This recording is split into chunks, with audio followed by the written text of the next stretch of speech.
dear children. In today's class, we are going to discuss Coleridge's Biographia Literaria.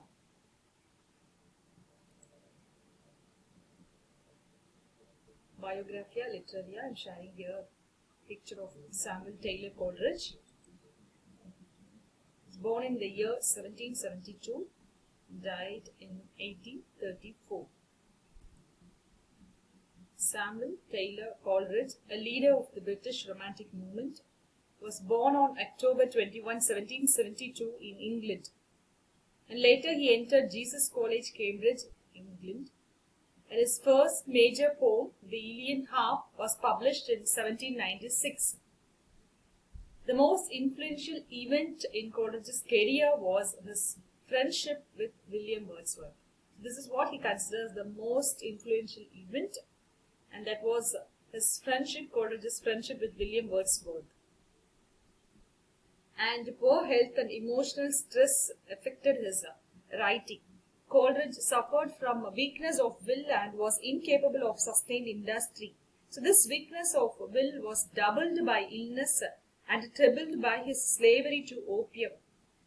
The disease was aggravated by neglect and indifference, and also the damp climate of the Lake District where he settled to be near the Wordsworths made matters worse. So the result was depression and gloom. To relieve his physical suffering, he got into the habit of taking opium. So slavery to opium deadened his sensibility and led to the premature decay of his powers. And he died in 1834 in the house in which he had found a peaceful refuge after so many troubles. And next, his literary careers. We'll see his literary careers. See, his literary careers is divided into four major periods. And the first period is called period of experimental poetry. And the second one, the flowering season of the poet's genius. The third one, confused and indistinct period. The last one, last 17 years. So this is how his literary career is divided. Okay, so the first period lasts up to his meeting with Wordsworth in 1797. So the first period is period of experimental poetry. So his powers are not fully mature and he has not yet found himself. It may be called, as I said, the period of experimental poetry. So the best works of this period are The Fall of Robespierre, To a Friend, and Ode on the Departing Year. So all these are the best works which he produced during this period. And the second period actually opens with the summer of 1797 and it ends in 1802. And it is the flowering season of his poetic genius. The best creations of the poet Coleridge, it belongs only to this period, and it includes pieces like, Ancient Mariner, his famous work, you all know, and Christabel 1 and 2, Dejection and Ode, Love, Remorse, and Frost at Midnight. So all these are his best creations which were produced only during the second period or the phase. And the third one, it lasts from 1803 to 1817. Is actually, we say that it's a confused and indistinct period because of ill health, slavery to opium, and also added to it domestic unhappiness, which combined to cast a shadow across his life, and there is a marked decline in his powers. And during this period, he produced the periodical The Friend, which delivered a series of lectures on Shakespeare, and also published the Statesman's Manual. This is only the work. These are the works just he produced during the third period, and also the main important work is the famous Biographia Literaria, in criticism and aids to reflection in theology, or the other remarkable works that were produced during the third phase. And coming to the last one, the fourth phase of his career, it covers the last 17 years of his life. So they are the years of partial recovery of his powers under the sympathetic care of his friend Dr. Gilman. And the important works that he produced during the last years or the last period, or the Constitution, and his another famous work, Confessions, and also Notes on English Divines, etc. All these are the noteworthy works that he produced during the last phase. So Coleridge was a great poet, he is also a great critic. He is one of the greatest of poet critics that England has ever produced. But he was incapable of sustained and persistent labor. He could work only by fits and starts, with the result that the Ancient Mariner is the only complete thing that he has left behind him. The rest of his work, both in poetry and prose, is actually is scrappy or chaotic. So in bulk, it is large and sprawling. It is diffuse and involved. Okay, and all these works were actually collected and published later by his critics and fans. So next, his greatness, Coleridge's greatness as a literary critic. Okay, his praise and achievement. So this is what we are going to see now, his praise and achievement. So Coleridge, as I said, is one of the greatest of literary critics, and his greatness has been almost universally recognized. He occupies with no doubt the first place among English literary critics. Okay, and now he, by Richards and other many more critics, consider him as a father of impressionistic criticism. And as I said, I.A. Richards considers him as the forerunner of the modern science of semantics. And if you see, René Willock is of the view that he is a link. Coleridge is a link between German transcendentalism and English romanticism. This is the comment made by René Willock. So, he is known as father of impressionistic criticism. So, what does this mean, father of impressionistic criticism?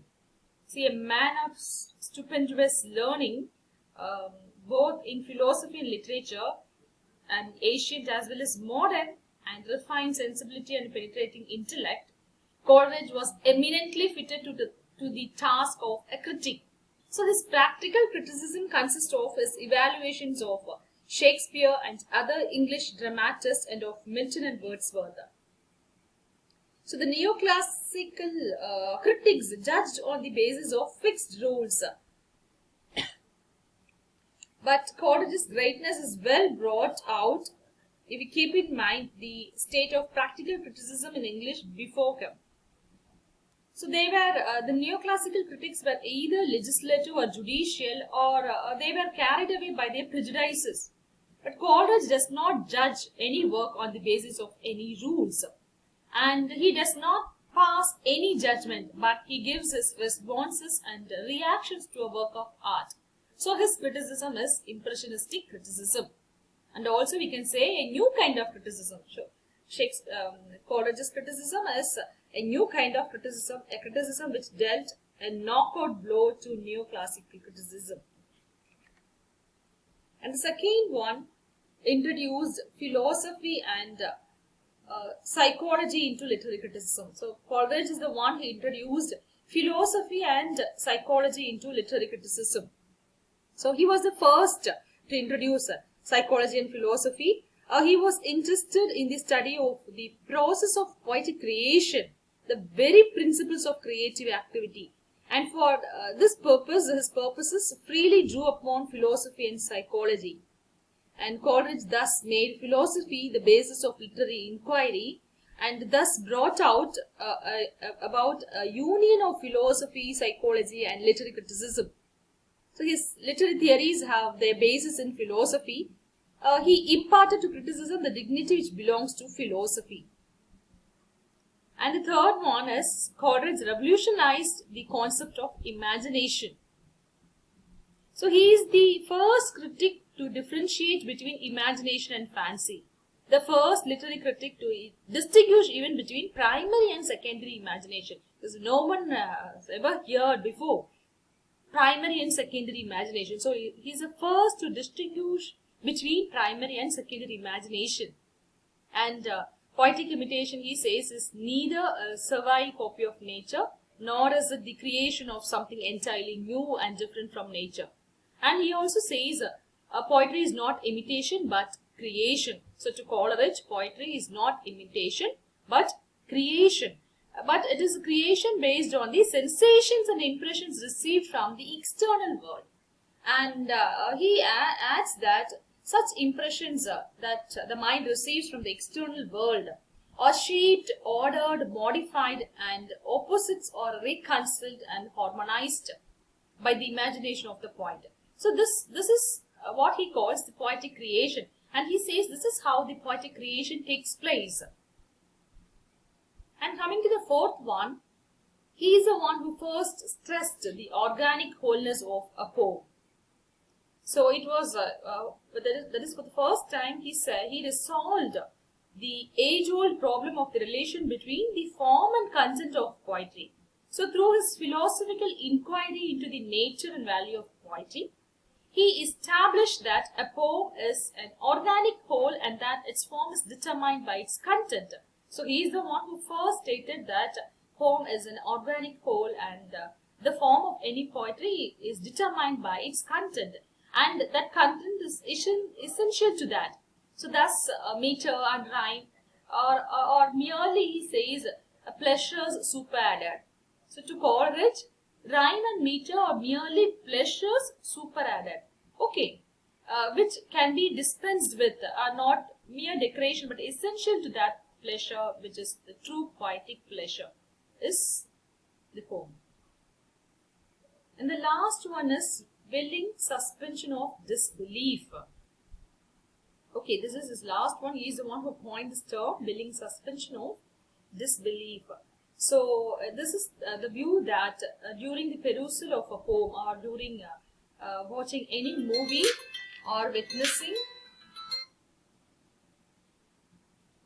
any movie or witnessing of any play, there is neither belief nor disbelief, but only a mere suspension of disbelief.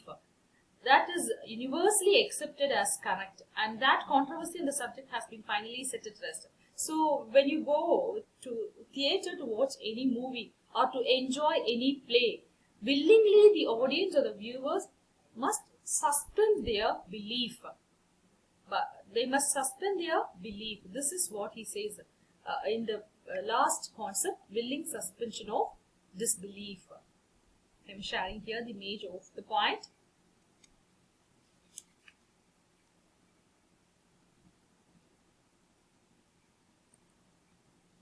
So, Biographia, Literaria. Let me give you a brief introduction on this Biographia, Literaria, and remaining we will see next class. Okay, just a brief introduction on this Biographia, Literaria.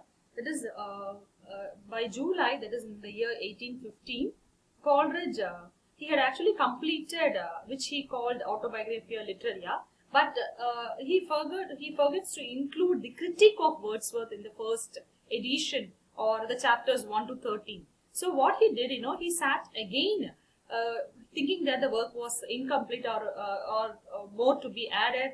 He sat down to write a preface to which outgrew his intentions by developing into a long discussion of theories of the preface. This is how the second edition, that is volume 2 of the volume 1 is actually from chapters 1 to 30, and volume 2 is from chapters 14 to 22. So this is how the second book or volume 2 came out. So Autobiographia Literaria, this is how he named in the beginning, consisted approximately volume 1 or chapters 1 to 13, completed in the year 1815, and part 2 of Biographia Literaria, that is chapters from 14 to 22, published in the year 1871. And today's class we are going to study Biographia Literaria chapter 14. And this in detail we will see in next class. Thank you.